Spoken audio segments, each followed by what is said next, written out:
Hello friends, welcome to digital Pathshala. तो आज के इस वीडियो में हम जो हमारा सीटेट होने वाला है उसमें जो ईवीएस यानी कि पर्यावरण अध्ययन में जो 15 नंबर का कंटेंट पूछा जाता है, जिसमें कि हमारी पूरी एनसीईआरटी पूछी जाती है। तो आज के इस वीडियो में हम पूरी एनसीईआरटी का निचोड़ जो है उसको डिस्कस करने वाले हैं। तो पूरा एक ही वीडियो में हम डिस्कस करेंगे, जिससे कि आपको इधर उधर ना भागना पड़े। तो इस वीडियो को आपको पूरा देखने के बाद आपके जो 15 नंबर हैं वो बिल्कुल पक्के हो जाएंगे। तो आप पूरा वीडियो लास्ट तक बहुत ही ध्यान से देखिएगा। ये मेरे हैंड रिटन नोट्स हैं, जिनको पढ़कर मैंने सीटेट को क्वालिफाई किया था। तो आप पूरा वीडियो लास्ट तक ध्यान से देखिए, आपके 15 में से 14 नंबर तो आ ही जाएंगे। तो चलिए वीडियो स्टार्ट करते हैं। तो सीटेट में क्लास थर्ड, फोर्थ और फिफ्थ, इन 3 क्लास से ईवीएस पूछी जाती है। तो सबसे पहले हम देखते हैं क्लास थर्ड की। तो चूहों में पहला प्रश्न है, चूहों में देखने की क्षमता कम परंतु सूंघने तथा स्वाद वाली क्षमताएं बहुत अधिक होती हैं। ठीक है, तो एज इट इज़ आपको अ, इसी जो लाइन है ये इसी को क्वेश्चन के रूप में देखने को मिल सकता है। तो डायरेक्ट मैंने आंसर की फॉर्म में लिखा हुआ है। तो अगला है, लिंग हू फेन हांगकांग का पकवान है जो सांप के मांस से बनाया जाता है।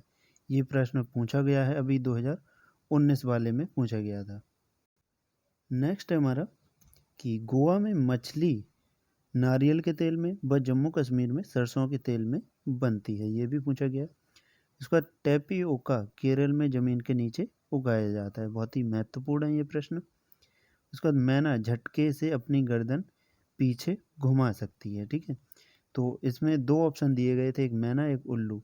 तो उसमें काफ़ी कन्फ्यूजन थी, लेकिन मैना लास्ट में सही आंसर माना गया था। ठीक है, नेक्स्ट है कि पक्षी अपनी गर्दन बहुत अधिक हिलाते हैं क्योंकि पक्षियों की पुतली घूम नहीं सकती है, इसलिए। ठीक है, उसका नेक्स्ट है कि जो लोग देख नहीं सकते उनके पढ़ने का एक खास तरीका होता है, जिसे हम क्या कहते हैं, ब्रेल लिपि कहते हैं। ठीक है, नेक्स्ट है, ब्रेल एक मोटे कागज पर एक नुकीले औजार से बिंदु बनाकर लिखा जाता है। ब्रेल कागज पर हाथ फेर कर पढ़ा जाता है कि उस पर क्या लिखा है। ठीक है, उसके बाद में नेक्स्ट है, लुई ब्रेल फ्रांस देश का रहने वाला था। उसने ब्रेल लिपि की खोज की थी। ठीक है, ब्रेल लिपि में क्या होता है, 6 बिंदु होते हैं, उसी पर ये आधारित होती है। ठीक है, जैसा कि यहाँ पर है, ब्रेल एक मोटे कागज पर एक नुकीले औजार से बिंदु बनाकर लिखा जाता है। ब्रेल कागज पर हाथ फेर कर पढ़ा जाता है। ठीक है, कि उस पर क्या लिखा है, अभी मैंने बताया आपको। उसके बाद नेक्स्ट पॉइंट है कि असम में बहुत बारिश के चलते घर ज़मीन से 10 से 12 फुट ऊंचे बने होते हैं। इन्हें बांस के खंभों पर बनाया जाता है। नेक्स्ट पॉइंट है कि मनाली में बहुत बारिश होती है। यह एक पहाड़ी इलाका है। यहाँ पर मकान पत्थर या लकड़ी से बने होते हैं। नेक्स्ट है, राजस्थान में बारिश बहुत कम होती है।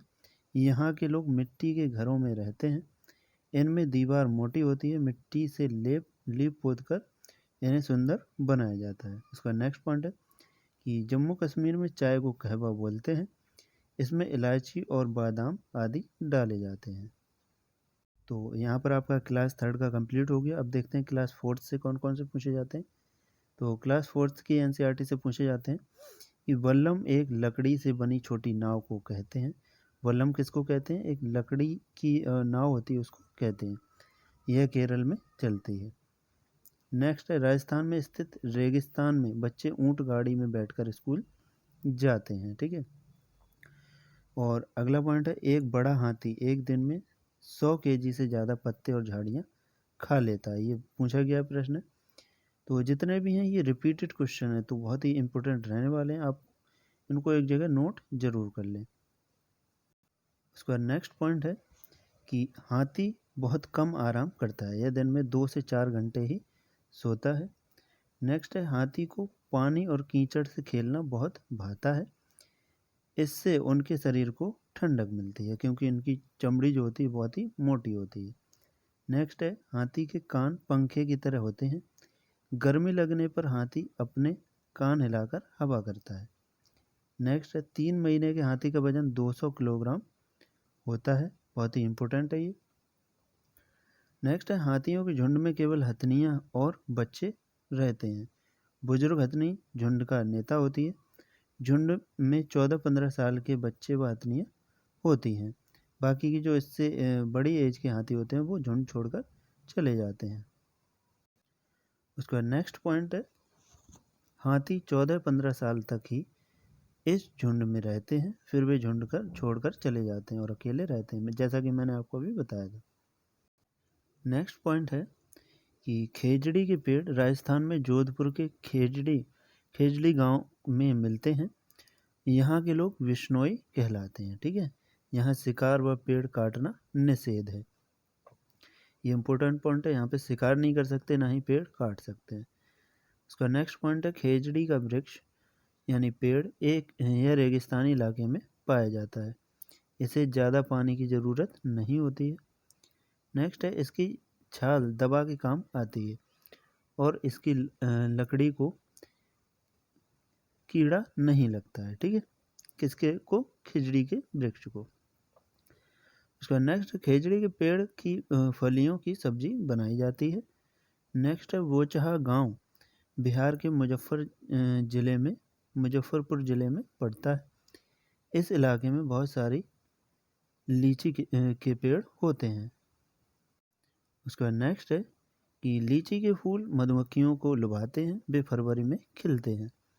नेक्स्ट है अक्टूबर से दिसंबर तक का समय मधुमक्खियों के अंडे देने का होता है, अतः यह समय मधुमक्खियों के पालन के लिए उचित है। नेक्स्ट है मधुमक्खियाँ एक समूह में कार्य करती हैं। हर छत्ते में एक रानी मधुमक्खी होती है जो अंडे देती है, ठीक है। छत्ते में कुछ नर मक्खी भी होती हैं, ये दिन भर काम करती हैं, शहद के लिए फूलों का रस ढूंढती हैं। जब किसी मक्खी को रस मिल जाता है तो यह एक तरह का नाच करती हैं यानी नृत्य करती हैं, ठीक है। उससे दूसरी मक्खियों को पता चल जाता है कि रस कहाँ पर है। वे इस रस से शहद बनाती हैं और छत्ता बनाना, बच्चों को पालना भी शुरू कर देती हैं, ठीक है। ये ना हो तो छत्ता बन ही नहीं सकता, ठीक है, ना ही शहद बन सकता है। उसके बाद नेक्स्ट है शहद के बिना छत्ते की सारी मधुमक्खियाँ भूखी ही रह जाती हैं। नेक्स्ट है नर मक्खी छत्ते के लिए बहुत खास कार्य नहीं करती हैं। उसके बाद सभी चींटियों का काम भी बटा होता है। रानी चींटियाँ अंडे देती हैं, सिपाही चींटियाँ बिल बनाकर ध्यान रखती हैं और जो मजदूर चींटियाँ होती हैं वो बिल पर भोजन ढूंढकर लाती हैं, ठीक है। उसका नेक्स्ट है दीमक और ततैया भी इसी तरह समूह में कार्य करते हैं। नेक्स्ट है गांधीधाम अहमदाबाद में और बेलसाड़ गांव गुजरात में है और कोझिकोड केरल में स्थित है। नेक्स्ट है मड़गांव गोवा राज्य में स्थित है, ठीक है। उसके बाद नेक्स्ट है कि गोवा से केरल तक के रेल के रास्ते में 92 सुरंग और 2000 पुल हैं, ठीक है। नेक्स्ट है मलयालम में माँ की बहन को बलियम्मा और नानी को अम्मूमा कहते हैं, ठीक है। नेक्स्ट है केरल के कई भागों में एक जगह से दूसरी जगह जाने के लिए फेरी और अन्य तरह की नावों का इस्तेमाल करते हैं। फेरी भी एक तरह की क्या होती है? नाव होती है। नेक्स्ट है कर्णम मल्लेश्वरी एक वेट लिफ्टर हैं, ये आंध्र प्रदेश की रहने वाली हैं। इन्होंने भारत के बाहर 29 मेडल जीते हैं। नेक्स्ट है इनके पापा पुलिस हवलदार हैं। जब ये 12 वर्ष की थी तब से वजन उठाने का कार्य करती हैं। नेक्स्ट अब वे एक बार में 130 किलो वजन उठा लेती हैं। कौन? कर्णम मल्लेश्वरी। उसका नेक्स्ट है कि उत्तरांचल, जिसे हम उत्तराखंड कहते हैं, में पहाड़ों के बीच एक ऐसी जगह है जहाँ फूल ही फूल होते हैं, उसे फूलों की घाटी कहते हैं। नेक्स्ट है बिहार में मधुबनी नाम का एक ज़िला है। त्योहारों और खुशी के मौक़ों पर वहाँ पर घर की दीवारों पर और आंगन में नाचती हुई लड़की की पेंटिंग बनाई जाती है, ठीक। नेक्स्ट है यह चित्र पिसे हुए चावल के घोल में रंग मिलाकर बनाए जाते हैं। ये रंग भी खास तरीके के होते हैं। इन्हें बनाने के लिए नील, हल्दी फूल, पेड़ों के रंग आदि को इस्तेमाल किया जाता है। नेक्स्ट है, उत्तर प्रदेश में कचनार के फूलों से, केरल में केले के फूलों से और महाराष्ट्र में सहजन के फूलों से सब्जी बनाई जाती है। ठीक है, तो इसमें ये इम्पोर्टेंट है, उत्तर प्रदेश में कचनार के फूलों से और केरल में केले के फूलों से और महाराष्ट्र में सहजन के फूलों से सब्जी बनाई जाती है। उसका नेक्स्ट है कि गुलदावरी और जीनिया के फूलों से कपड़े रंगे जाते हैं, यानी कि इनमें रंग बनते हैं। ठीक है, इसका नेक्स्ट है, उत्तर प्रदेश का कन्नौज जिला इत्र के लिए मशहूर है। यहाँ पर पास के इलाकों से ट्रकों में भरकर फूल लाए जाते हैं, फिर उनसे इत्र, गुलाब जल और कोड़ा तैयार किया जाता है। ठीक है, स्पेशली इत्र बनाया जाता है इन फूलों से। नेक्स्ट है, गाजी खान स्थान पाकिस्तान में है, सोहना गांव हरियाणा में है और वेलवनिका गांव कर्नाटक में स्थित है। नेक्स्ट है, गिजूभाई बधेका गुजरात में रहते थे, वे बच्चों के लिए मज़ेदार किस्से और कहानियाँ और पत्र लिखते थे। ठीक है, उसका नेक्स्ट है कि कलचिड़ी इंडियन रोमन पत्थरों के बीच घोंसला बनाती है। घोंसला घास से बना होता है और उसके ऊपर पौधों की नाजुक टहनी, जड़ें, ऊन, बालरुई ये सब बिछा होता है। ठीक है, नेक्स्ट पॉइंट है कि कौवे के घोंसले में लोहे के तार और लकड़ी की शाखाएं जैसी भी चीज़ें मिलती हैं। ठीक है, कौवा पेड़ की ऊंची डाल पर घोंसला बनाता है। कोयल अपना घोंसला नहीं बनाती, वह कौवे के घोंसले में अंडे देती है। ठीक है, फाख्ता कैक्टस के कांटों के बीच या मेहंदी की मेड़ में घोंसला बनाती है। नेक्स्ट है, गौरैया कभी भी घोंसला बना लेती है, अलमारी के कहीं भी बना लेती है कभी भी, तो अलमारी के पीछे, आईने के पीछे। ठीक है, कबूतर भी ऐसे ही अपना घोंसला बनाता है पुराने मकान या खंडरों में। ठीक है, अगला पॉइंट है कि बसंत गौरी जो गर्मियों में टुक टुक करते रहती है, पेड़ के तने में गहरा छेद बनाकर उसमें अंडे रखती है। नेक्स्ट है कि दर्जन चिड़िया अपनी नुकीली चोंच से पत्तों को सी लेती है और उसके बीच बनी थैली को अंडे देने के लिए तैयार करती है। नेक्स्ट पॉइंट है कि शक्करखोरा किसी छोटे पेड़ या झाड़ी की डाली पर अपना लटकता घोंसला बनाते हैं। घोंसला बाल, बारीक घास, पतली टहनियाँ, सूखे पत्ते, रुई, पेड़ की छाल के टुकड़े और कपड़ों के चीथड़े से बना होता है। ठीक है, नेक्स्ट पॉइंट है, यहाँ तक कि इसमें मकड़ी के जाले भी होते हैं। ठीक है, किसके घोंसले में, इसके में। ठीक है, उसका नेक्स्ट है कि वीवर पक्षियों में सभी नर वीवर अपने अपने घोंसले बनाते हैं। मादा वीवर उन सभी घोंसलों को देखती है, उनमें से जो उसे अच्छा लगता है उसमें वो अंडे देती है। ठीक है, और ये जो है शक्करखोरा, ठीक है, जो शक्करखोरा है उसके घोंसले में मकड़ी के जाले तक पाए जाते हैं। ठीक है, तो सीटेट के एग्ज़ाम में मैप से भी प्रश्न बनते हैं। तो प्रश्न पूछने का तरीका सीटेट का इस तरह होता है कि हमारे देश के मानचित्र में झारखंड कहाँ स्थित है। ठीक है, तो ऑप्शन दिए होंगे। ठीक है, तो ऑप्शन के हिसाब से जो दिया था सही उत्तर वो मैंने यहाँ पर उड़ीसा के उत्तर में लिखा है। ठीक है, तो किस तरह है ये वो मैं आपको दिखाता हूँ मैप में। तो जैसे ही ये इंडिया का मैप दिया गया है, तो इसको इस तरह से अगर हम डिनोट करें तो इधर हमारा ईस्ट होता है। ठीक है, और इधर वेस्ट होता है। ठीक है, और ऊपर नॉर्थ होता है और नीचे साउथ होता है। ठीक है, तो इस तरह होता है। तो इसमें पूछा गया था कि झारखंड कहाँ स्थित है, तो ऑप्शन में दिया गया था कि उड़ीसा के उत्तर में स्थित है। ठीक है, तो इस तरह ये उड़ीसा है और ये झारखंड है। तो इस तरह ऑप्शन आपको देखकर लगाना है। तो आप एक बार इसका स्क्रीनशॉट ले सकते हैं। ठीक है, इसको आप याद कर लीजिएगा, इसको आप अच्छे से याद कर लीजिएगा। ठीक है, तो इससे एक प्रश्न जरूर बनता है। तो नेक्स्ट क्वेश्चन पूछा गया था कि तमिलनाडु के निकटवर्ती राज्य कौन कौन से हैं। ठीक है, तो यहाँ पर देखते हैं, ऑप्शन में दिए गए थे आंध्र प्रदेश, केरल और कर्नाटका। ठीक है, तो देखते हैं एक बार मैप में। तो ये है मैप में तमिलनाडु। ठीक है, और इसके निकटवर्ती राज्य हैं केरल, ठीक है, और यहाँ पर कर्नाटक हो गया, ठीक है, आंध्र प्रदेश हो गया, ये सब क्या हैं इसके निकटवर्ती राज्य हैं। तो आपको मैप याद होगा तो आप इजीली सॉल्व कर लेंगे। उसका नेक्स्ट क्वेश्चन है कि भारत में बिहार के सापेक्ष जम्मू कश्मीर और गोवा की स्थिति बताइए। तो सही आंसर इसका हो जाएगा उत्तर पश्चिम और दक्षिण पश्चिम। तो एक यहाँ पर ये भी होता है, जैसे कि ये तो हमने बना लिया इस तरह पूरब हो गया और इधर हो गया पश्चिम, ठीक है, ऊपर हो गया उत्तर और नीचे दक्षिण। तो ये वाली जो साइडें होती हैं इनके भी नाम होते हैं। तो इन दोनों को मिला के ये उत्तर पश्चिम हो जाएगा, इन दोनों को मिला के ये दक्षिण पश्चिम हो जाएगा, और इन दोनों को मिला के ये दक्षिण पूरब हो जाएगा, और इन दोनों को मिला के ये उत्तर पूर्व हो जाएगा, ठीक है। इसी तरह पूछा गया है। तो क्या पूछा गया है, भारत में बिहार के सापेक्ष जम्मू कश्मीर और गोवा की स्थिति पूछी है। तो बिहार के सापेक्ष पूछी है, तो देखते हैं। तो इस तरह होता है ना, ठीक है। तो ये रहा हमारा बिहार, तो बिहार के सापेक्ष ये रहा, ठीक है, इधर पहुंच जाएगा ये, ठीक है, किसमें, उत्तर पश्चिम में, ठीक है, उत्तर पश्चिम में पहुंच गया क्या, जम्मू कश्मीर।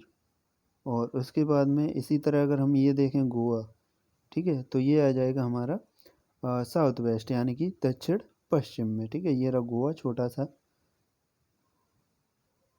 तो ये तो हो गए आपके मैप से क्वेश्चन। अब कुछ इम्पोर्टेंट क्वेश्चन और देखते हैं। तो कुछ इम्पोर्टेंट क्वेश्चन है कि पक्षियों के दुश्मन कौन कौन माने जाते हैं, मनुष्य और दूसरे जानवरों को भी, जैसे कि कौवे हो गए, गिलहरी हो गई, बिल्ली और चूहे मौका देखते हैं ही अंडे चुरा लेते हैं, ठीक है। उसके बाद नेक्स्ट है, कई बार घोंसलों को भी तोड़ देते हैं, ठीक है, पक्षियों के। कि गाय के आगे के दांत छोटे होते हैं और पत्तों को काटने के लिए, घास चलाने के लिए वे पीछे के दांत का यूज करते हैं, ठीक है। नेक्स्ट है कि सांप के दांत होते तो नुकीले हैं पर वह अपने शिकार को चबाकर खाता है, चबाकर नहीं खाता बल्कि पूरा निगल जाता है। नेक्स्ट है कि गिलहरी के दांत हमेशा बढ़ते रहते हैं, दांतों से काटने और कुतरने के कारण इनके दांत घिसते रहते हैं, ठीक है। इसका नेक्स्ट है, कुछ पक्षी हमारी तुलना में 4 गुना अधिक दूरी से देख सकते हैं, जैसे कि चील हो गया, बाज हो गया, गिद्ध हो गया। इसका नेक्स्ट है कि नल्ला मड़ा आंध्र प्रदेश में है, बाजार गांव महाराष्ट्र में है, और कफ परेड मुंबई में है, होलगुंडी गांव कर्नाटक में स्थित है। नेक्स्ट है, बरगद के पेड़ की लटकन जिस पर बच्चे झूलते हैं असल में इनकी जड़ें हैं, ठीक है, वे टहनियाँ से निकलती हैं और बढ़ते बढ़ते ज़मीन के अंदर चली जाती हैं। इसका नेक्स्ट है, ये मजबूत खम्भों की तरह पेड़ को सहारा देती हैं। इसका नेक्स्ट है कि रेगिस्तानी ओक नामक पेड़ ऑस्ट्रेलिया में पाया जाता है। ये बहुत ही कन्फ्यूजिंग क्वेश्चन है, आपको रेगिस्तानी ओक का क्वेश्चन पूछा जाएगा और पहले ही ऑप्शन में आपको रेगिस्तान दे दिया जाएगा, जिससे कि आप कंफ्यूज हो जाएंगे। तो ध्यान रखना है, रेगिस्तानी ओक ऑस्ट्रेलिया में पाया जाता है। यह बहुत लंबा होता है और पत्तियां बहुत कम होती हैं। उसका नेक्स्ट है, इसकी जड़ें ज़मीन में बहुत गहराई तक जाती हैं। 30 पेड़ ज़मीन में लिटा दिए जाएं उतनी गहरी होती हैं, ठीक है। उसके बाद जब कभी इलाके में पानी नहीं होता है तो वहाँ के लोग इसके तने के अंदर पाइप डालकर पानी निकाल लेते हैं। उसके बाद नेक्स्ट है, बिहू त्यौहार असम में चावल की फसल कटने पर मनाया जाता है। नेक्स्ट है, इस त्यौहार पर बिहू नृत्य भी होता है। नेक्स्ट है कि बिहू से पिछले दिन की शाम को उरुका कहते हैं। क्या कहते हैं, उरुका, ठीक।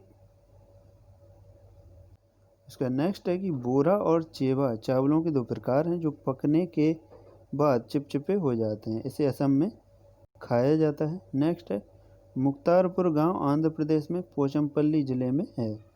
नेक्स्ट है, पोचमपल्ली ज़िले में ज़्यादातर परिवार बुनकर हैं, इस बुनाई को पोचमपल्ली नाम से जाना जाता है। नेक्स्ट है, मलयालम में चिट्टप्पन चाचा को और कुंजम्मा चाची को कहते हैं।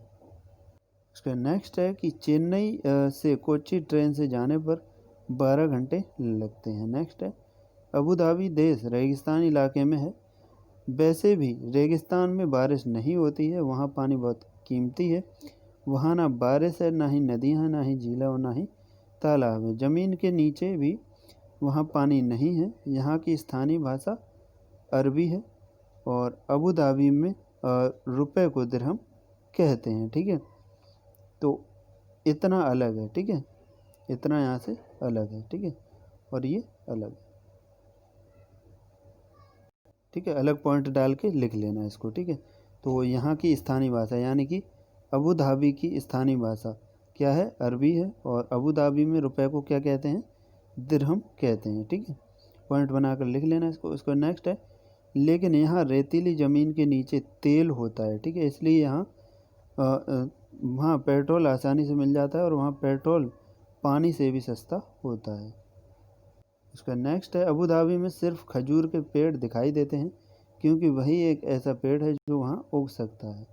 नेक्स्ट है, वहीदा प्रिज्म एक लेफ्टिनेंट कमांडर हैं। वे भारतीय नौसेना में डॉक्टर हैं और नौसेना के समुद्री जहाज़ पर काम करने वाली गिनी चुनी महिलाओं में एक हैं। नेक्स्ट है, ये पहली महिला हैं जिन्होंने एक पूरी परेड की कमान संभाली है। इसका नेक्स्ट है कि ये जम्मू कश्मीर के रजौली ज़िले के बहुत छोटे थन्ना मंडी नामक गांव से हैं। नेक्स्ट है, प्रिज्म से तात्पर्य है कि वो 7 रंग का दिखता है, ठीक है। नेक्स्ट है, स्किटपोपुल गांव लद्दाख में है। और नेक्स्ट पॉइंट है, लद्दाख में माँ को अमाले और पिता को आबाले कहते हैं। तो ये हो गया हमारी एनसीईआरटी का पूरा निचोड़, एक तरह से आप कह सकते हैं। तो ये एनसीईआरटी का काढ़ा है, इसको आप बिल्कुल रट लीजिए, इससे ही आपके 15 में से 15 नंबर बन जाएंगे, ठीक है। तो यदि आपको एक बार में समझ में नहीं आया हो तो आप एक बार वीडियो को और रिपीट करिएगा, आपको ये सभी याद हो जाएंगे। तो आई होप दोस्तों आपको वीडियो पसंद आया होगा। वीडियो पसंद आया तो वीडियो को लाइक ज़रूर करिएगा, साथ साथ शेयर करिएगा अपने से मित्रों के साथ। चैनल को अभी तक आपने सब्सक्राइब नहीं किया है, सब्सक्राइब करके बेल आइकन ऑन कर लीजिएगा। Thanks for watching.